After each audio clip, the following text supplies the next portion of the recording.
Vadodara Ahmedabad express highway પર નડિયાદમાં થયેલા ગમખ્વાર અકસ્માતમાં વડોદરાનો એક વિદ્યાર્થી અને દુબઈથી આવેલી એક મહિલા પણ સામેલ છે.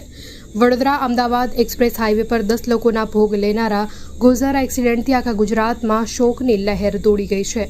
મૃતકોમાં અમદાવાદ, વડોદરા અને ભરૂચ સહિતના બીજા કેટલાક શહેરોમાં લોકો હતા.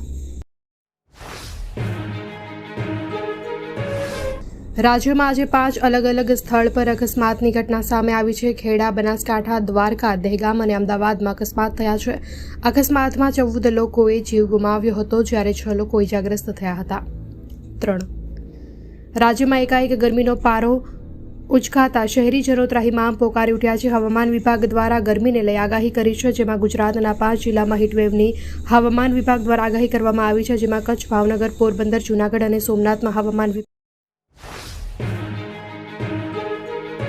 રાજ્યમાં એકાએક ગરમીનો પારો ઉચકાતા શહેરીજનો ત્રાહિમામ પોકારી ઉઠ્યા છે. હવામાન વિભાગ દ્વારા ગરમીને લઈ આગાહી કરી છે, જેમાં ગુજરાતના 5 જિલ્લામાં હીટવેવની હવામાન વિભાગ દ્વારા આગાહી કરવામાં આવી છે, જેમાં કચ્છ, ભાવનગર, પોરબંદર, જૂનાગઢ અને સોમનાથમાં હવામાન વિભાગ દ્વારા હીટવેવની આગાહી કરવામાં આવી. લોકસભા તેમજ વિધાનસભાની પેટા ચૂંટણીનું જાહેરનામું પ્રસિદ્ધ થતાં રાજકીય પક્ષો તેમજ અપક્ષો દ્વારા ફોર્મ ભરવાની તજવીજ હાથ ધરી છે. ગુજરાત લોકસભાની 26 બેઠકો માટે કુલ 97 ઉમેદવારી ફોર્મ ભરાયા હતા, જ્યારે વિધાનસભાની પેટા ચૂંટણી માટે 8 લોકોએ ઉમેદવારી નોંધાવી હતી. નડિયાદ પાસે ટ્રેલરની પાછળ કાર ઘૂસી જતા ગમખ્વાર અકસ્માત સર્જાયો હતો. કાર વડોદરાથી અમદાવાદ જઈ રહી હતી. તે સમયે અકસ્માત સર્જાતા 5થી વધુ લોકોના ઘટના સ્થળે જ મોત નીપજ્યા હતા. અમદાવાદ વડોદરા એક્સપ્રેસ હાઈવે પર દુર્ઘટના સર્જાતા ફરી એક વખત હાઈવે રક્તરંજિત થવા પામ્યો હતો.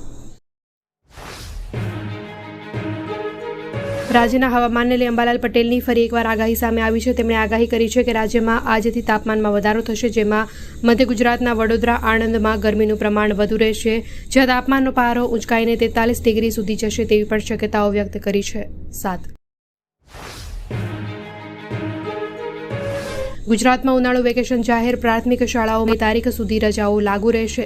તારીખ 6 મેથી 9 જૂન સુધી પ્રાથમિક શાળાઓમાં વેકેશન રહેશે. આ વખતે પ્રાઇમરી શાળાના વિદ્યાર્થીઓને 35 દિવસનું ઉનાળુ વેકેશન અપાયું છે. કોરોનાની નવી ઇનિંગ શરૂ થઈ હોય તેમ ફરી એકવાર વડોદરામાં કોરોનાથી એક દર્દીનું મોત થયું છે. ઉનાળાની સિઝન શરૂ થતાની સાથે જ રાજ્યમાં કોરોનાનો કેસ ધ્યાને આવ્યો છે, ત્યારે ફરી એકવાર સાવચેત થઈ જવાની જરૂર જણાય છે.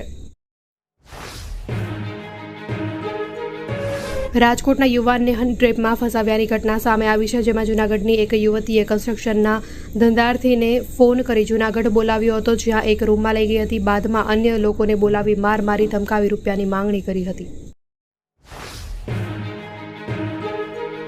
રાજકોટ લોકસભા બેઠકના કોંગ્રેસના ઉમેદવાર તરીકે જાહેર થયા બાદ આજે પરેશ ધાનાણીએ પત્રકાર પરિષદ યોજી હતી, જેમાં ભાજપના ઉમેદવાર પરસોત્તમ રૂપાલાને સંભવિત ઉમેદવાર કહેતા આ મામલે રાજકારણ ગરમાયું હતું. જ્યારે બીજી તરફ સૌરાષ્ટ્ર કચ્છના ભાજપના પ્રવક્તા રાજુ ધ્રુવે જણાવ્યું.